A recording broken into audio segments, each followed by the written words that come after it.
There's a town in Texas where a man was executed for murdering his 3 daughters, and every fire scientist who reviewed the case says it never was arson, the jailhouse informant recanted. The forensic commission said the methods were junk, and the governor replaced the investigators before they could testify.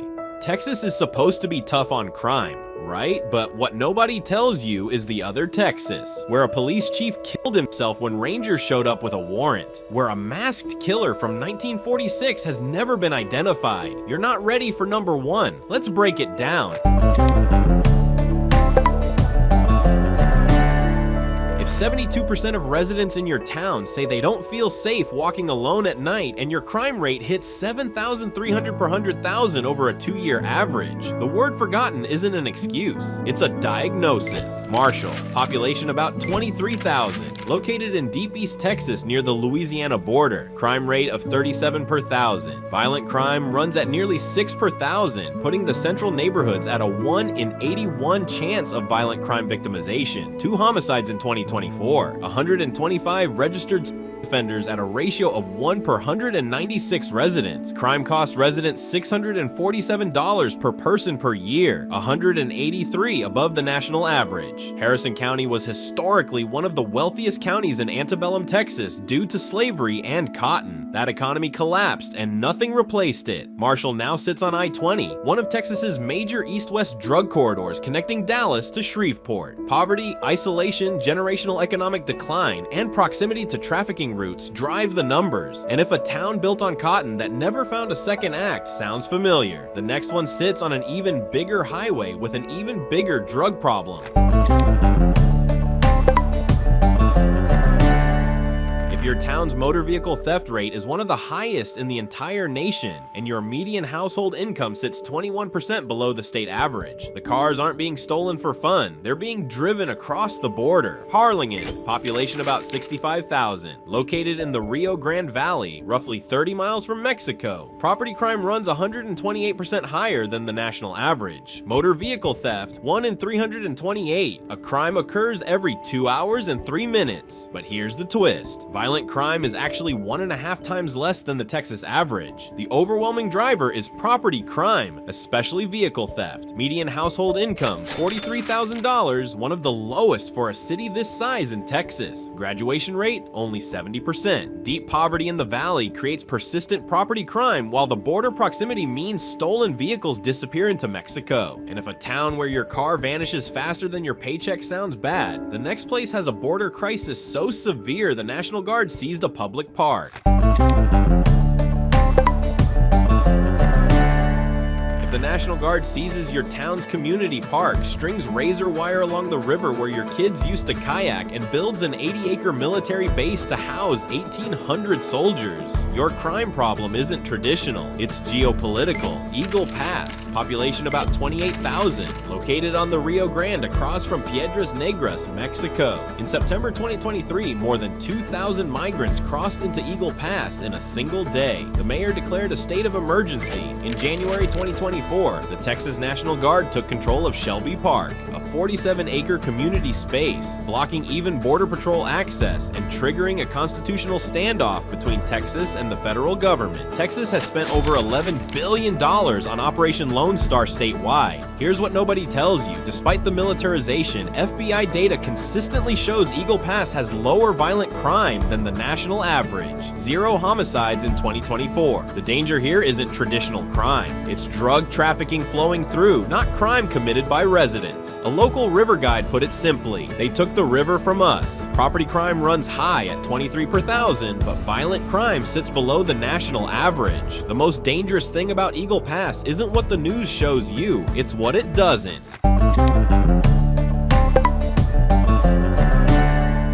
Your town sits at the junction of 3 major highways, and every one of them is a known drug trafficking route. You're not a crossroads, you're a delivery hub with a zip code. Victoria, population about 67,000, located in South Texas at the junction of US 77, US 59, and US 87, connecting Houston, San Antonio, and Corpus Christi. Crime rate of 42 per 1,000. Crime runs higher than 88% of Texas communities. 3 homicides in 2024. One resident summed it up, there are no good paying jobs here.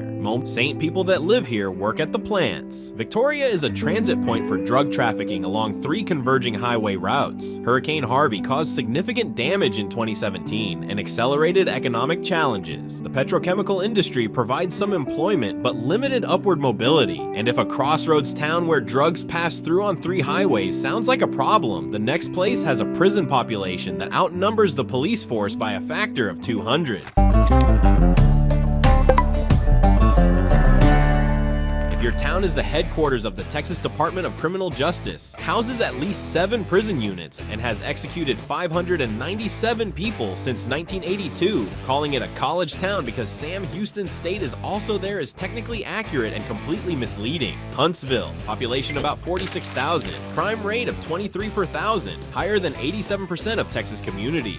Police, only 63 officers, 1.5 per thousand residents, 49% below the Texas average. Median per capita income, $13,576, devastated by the prison population counted in census figures.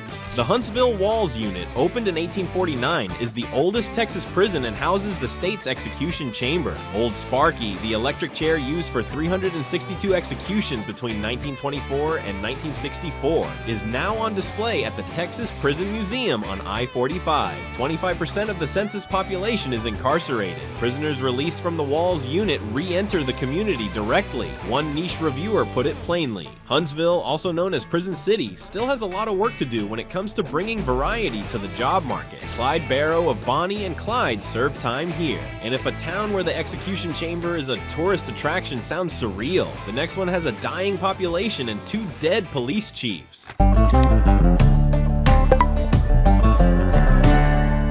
Your town's Walmart left because the economy was too depressed to support it, and 2 police chiefs died within 4 years. One shot on duty and one by his own hand when Texas Rangers served him a warrant. The infrastructure isn't failing. It already failed. Marlin, population about 5,600, median household income $38,000. Child poverty 40.8%. Only 9 police officers in 2024, down from 16 in 2022. 52 registered offenders at a ratio of 1 per 113 residents, one of the most extreme in the state. Police Chief Daryl Allen was shot and killed in 2015 while working off-duty security. Police Chief Nathan Sodek killed himself in 2019 when Texas Rangers arrived with a warrant for misconduct. Every major employer has closed. The turkey processing plant, the carpet manufacturer, the styrofoam company that burned, the dress factory, the printing operation. Population has been hemorrhaging since 1950. A TDCJ prison transfer facility operates within city limits. The city once received a $35,000 grant to remove just 15 dilapidated buildings and 300 tons of debris. And if a town where the Walmart left sounds like rock bottom, the next one has an F crime grade and sits 90 miles from Mexico.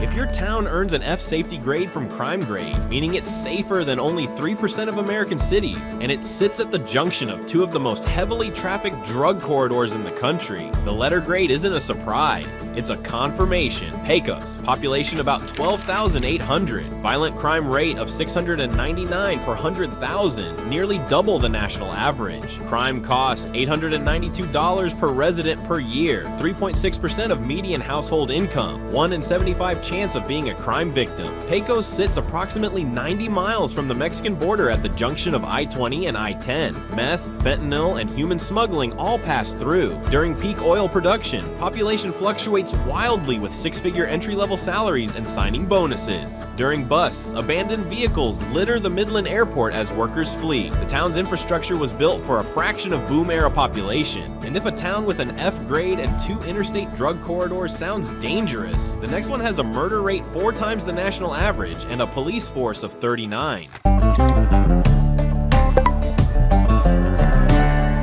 If 15 people die of fentanyl in your town in 7 months and the district attorney starts charging drug dealers with murder, the crisis didn't arrive yesterday. It arrived years ago and nobody noticed until the body count forced a policy change. Wichita Falls, population about 102,000. Crime runs higher than 92% of Texas communities. Homicides more than doubled from 4 in 2023 to 9 in 2024, 125% increase. Median household income sits well below the Texas average at about about $58,000. Poverty rate, 17.4%. Wichita County DA John Gillespie started prosecuting drug dealers for murder when their supply killed someone. Jacinto Jimenez was convicted and sentenced to 45 years for supplying a fatal fentanyl dose. North Texas has been identified as a national distribution center for illicit drugs. Shepherd Air Force Base brings a transient military population of over 6,000, 247 registered offenders. And if a town where the DA charges dealers with murder sounds extreme, the next one has the Aryan Brotherhood operating in its pine forests.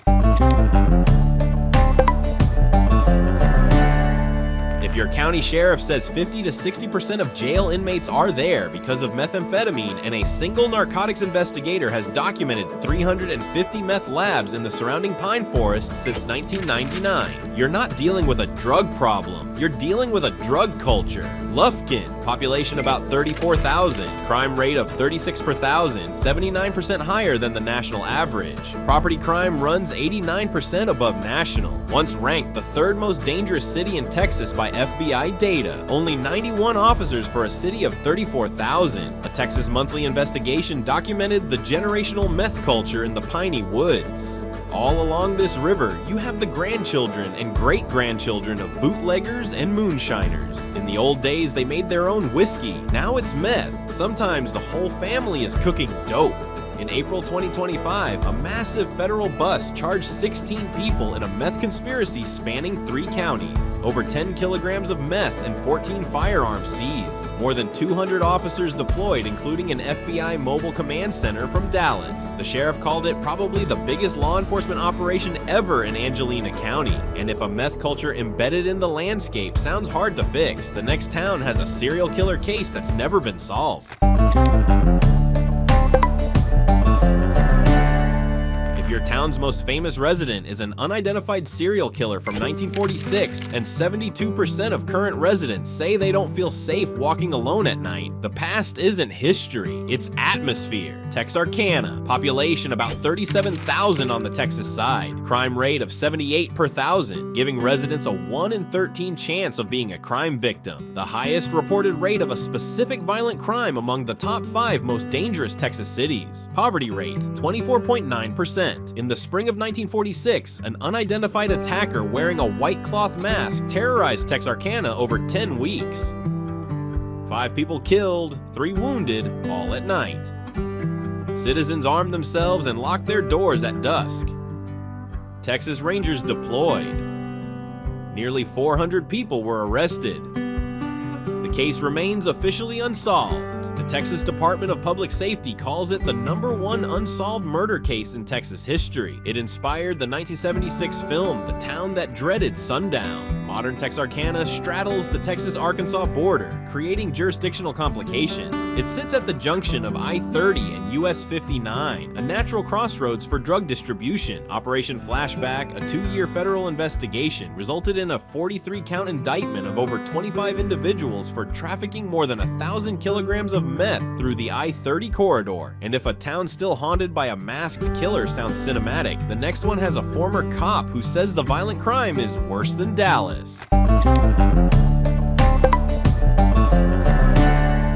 If a former Dallas police officer transfers to your town and says the violent crime rate is way higher than the big city, and adds that most local applicants can't pass a background investigation, the problem isn't just crime, it's that the crime has become the community. Palestine, population about 19,000, violent crime, 520 per 100,000, 37% above the national average. Only 33 police officers, 42% less than the Texas average, and 46% less than the national average. One of the most critically understaffed departments in the state. One Palestine resident wrote it plainly. I have lived here for going on 6 years, and I have seen so much crime, so much drug use, and so much pain. Almost everyone you encounter here has a family member or friend or classmate that is either lost on the dope, dead because of it, or in prison because of it. No one is left unscathed. Another resident added that Palestine has an extremely high crime rate that the city tries to hide. Child poverty runs at 27%, and if a town where meth has touched every family sounds like an exaggeration, the people who live there say it isn't. If your town is losing population, your crime rate is rising, and your police department has 49 officers for 25,000 people, the math isn't complicated. Fewer people experiencing more crime with fewer cops to respond equals a town in free fall. Big Spring, population about 24,700, declining 4.5% from the 2020 census. Crime grade D-, 8th percentile. Violent crime runs 681 per 100,000, 42% above the national average. Property crime surged 27% in 2024. Only 49 police officers, 41% below the Texas average. Big Spring combines the worst of two worlds. It's a Permian Basin oil town with boom-bust volatility and home to FCI Big Spring, a federal prison that skews demographics. The ratio is 133 males per 100 females, reflecting both the prison population and oil field workforce. The town sits on I-20, a major east-west drug trafficking corridor. Crime rose 7% in 2024, even as the population declined. And if a shrinking town with rising crime and a federal prison sounds like a downward spiral, the next one has the highest murder rate per capita in the region. If your town of 82,000 has a murder rate of 11 per 100,000, comparable to Costa Rica, and 57% of survey respondents say they don't feel safe, the word quiet isn't describing the crime, it's describing the coverage. Longview, population about 82,000, 9 murders in the most recent reporting year, crime rate of 40 per 1,000, 1 in 37 chance of being a crime victim overall, property crime index of 56.8 against a national average of 35.4.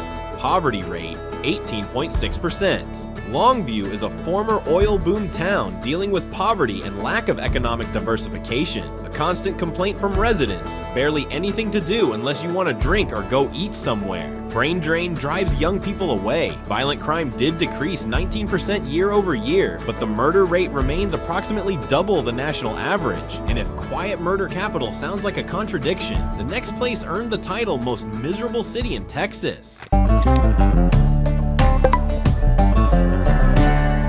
If 1 in 7 households in your town lives on under $10,000 a year, and a resident says that when you step out your house, you will hear gunshots and screaming more often than not, miserable isn't editorial, it's empirical. Port Arthur, population about 55,000, violent crime rate of 746 per 100,000, roughly double the national average. Murder rate, 14 per 100,000, more than double the national average. Poverty rate, 26.7%, nearly double the national rate. Only 74% of adults have a high school diploma. Named most miserable city in Texas by Travel a Lot. Bloods and Crips are active. The crack and cocaine epidemic of the early 2000s left scars that never healed. One resident wrote that not many opportunities are offered out of this small town, and one of their top goals is to make it out of here. Another said it's heartbreaking to see so many dogs walking around and a lot of buildings look run down. Crime costs residents $883 per person per year. Port Arthur sits in the Beaumont corridor along I-10. Massive oil refineries generate wealth that flows through the city without stopping. And if the most miserable city in Texas sounds like a low point, the next one is worse by the numbers.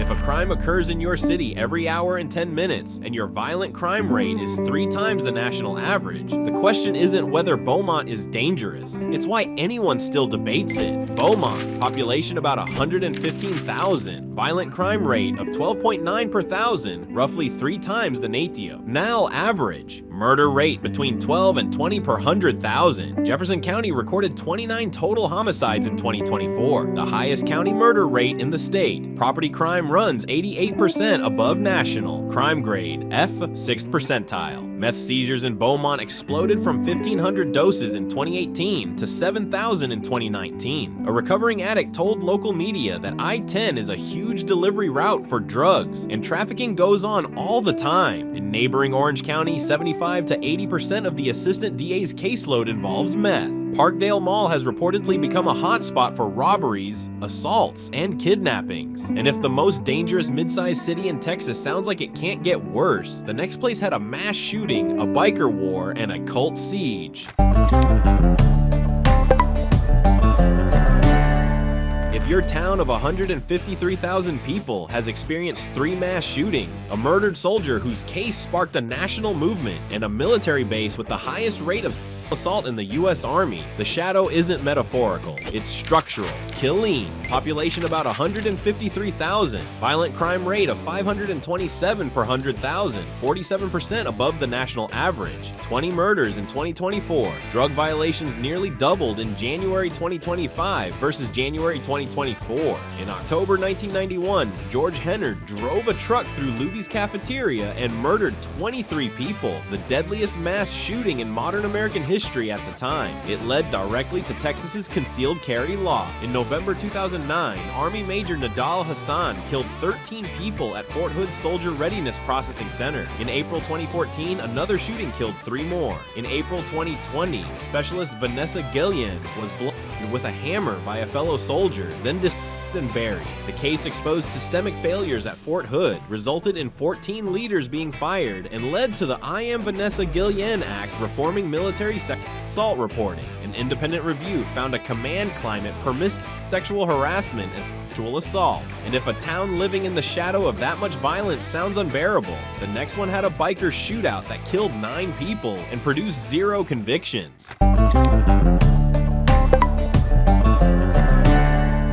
Your police department has 137 officers for 162,000 people. Because oilfield wages make it impossible to recruit cops, the staffing crisis isn't a budget problem. It's a market failure with a body count. Odessa, population about 162,000, violent crime rate of 808 per 100,000, more than double the national average. Ranked #1 most dangerous city in Texas by Texas Monthly, safer than only 18% of Texas cities. On August 31st, 2019, Seth Aaron Ader was pulled over on I-20 for failure to signal. He opened fire through his rear window with an AR-15 style rifle and began an approximately 1-hour mobile shooting spree across Midland and Odessa. He hijacked a USPS postal van after killing 29-year-old mail carrier Mary Granados. He shot motorists at traffic lights, in parking lots, and in front of homes. 7 people killed, over 25 wounded, including a 17-month-old baby shot in the face. Among the dead was a man who had moved to Odessa specifically to escape after surviving the 2017 Las Vegas mass shooting. Ader had been fired from his trucking job that morning. Texas DPS found a strong correlation between drilling activity and meth seizures in the Permian Basin. Workers used meth to endure 12 to 16-hour shifts. Oil and equipment theft cost the industry an estimated $1 to $2 billion annually. Sister city Midland, 20 miles away, has nearly half the violent crime rate despite the same geography. The difference: Midland houses the corporate offices, Odessa houses the roughnecks. And if the most dangerous oil town in America sounds like the worst spot on this list, the #1 entry involves something even more disturbing than a mass shooting. It involves the possibility that Texas executed an innocent man. There's a town on I-45 between Houston and Dallas where a man was convicted of murdering his 3 daughters by arson, executed by the state of Texas, and later determined by multiple fire science experts to have been convicted on junk science. The jailhouse informant recanted. The Forensic Commission found the investigation used flawed methods, and the man's last words were a declaration of innocence. That town is Corsicana, and its crime rate is still 60% above the national average. Corsicana, population about 23,700, crime grade F, 7th percentile, violent crime rate of 614 per 100,000, 65.9% higher than the national average. Murder rate of 23 point. Are 100,000, nearly 4 times the national average. 6 murders in a small city, only 39 sworn police officers, 115 registered sex offenders. On December 23, 1991, a fire destroyed Cameron Todd Willingham's home, killing his 3 daughters, 2-year-old Amber and 1-year-old twins, Carmen and Cameron. Willingham was convicted of arson murder based on fire investigator testimony and a jailhouse informant named Johnny Webb. He was executed on February 17, 2004. Since his execution, multiple fire science experts have concluded there was no evidence of arson. The investigation used methods that have been completely debunked. Craig Baylor, hired by the Texas Forensic Science Commission, reported that a finding of arson could not be sustained. Webb recanted in 2014, saying Willingham never confessed and he testified after receiving deals from the prosecutor. David Grand's 2009 New Yorker investigation deconstructed every piece of evidence. Barry Scheck of the Innocence Project stated that there can no longer be any doubt that an innocent person has been executed. Governor Rick Perry replaced key commission members days before the expert was scheduled to testify. Willingham's last words: "The most distressing thing is the state of Texas will kill an innocent man and doesn't care they're making a mistake." Corsicana sits on the I-45 corridor between Houston and Dallas, a primary drug trafficking route. With only 39 officers for over 23,000 residents, the police force is stretched to breaking. Poverty at 18.3% and limited economic opportunity drive property crime and drug activity. The town's relationship with criminal justice, from the Willingham case to its current crime rate, isn't a contradiction, it's a pattern. The system that failed one man catastrophically continues to fail an entire community incrementally, and neither failure has been fixed.